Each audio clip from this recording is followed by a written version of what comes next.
والله بنات النهارده جايبه لكم طريقه الجيبه الكروازيه اللي هي برباط من الجنب.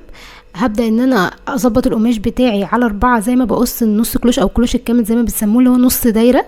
بالنسبه لي ده نص كلوش. هقسمه عادي على 4 وهبتدي ان انا بدل ما كنت مثلا لو وسط 80 او 60 سنتي فانا بحط نص زياده، يعني لو 60 اخليه 90، لو 30 اخليه احط 15 زياده.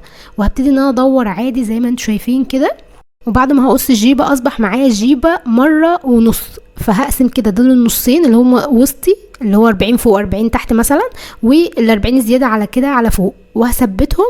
وهبدا ان انا ادور بايدي لحد النهايه زي ما انتم شايفين في الصوره كده. بعد كده بعمل الحزام اللي هو بيبقى طول الوسط بتاع الجيبه، مش وسطي انا، يعني مثلا لو زي ما قلنا 80 يبقى احط عليهم 40 اللي هو كده يبقى 120، يبقى انا هعمل طول الرباط ده 120. عرضه بقى زي ما انت عايزه 12 سنتي 14 زي ما انت حابه. وهبتدي ان انا اثبت الجيبه كده بالدبابيس، وهبدا ان انا اتني الطرف بتاعه الاتنين واقلبه لجوه، وبعد كده اخيط الطروف في بعض كده زي ما انا مبينه لكم في الصوره.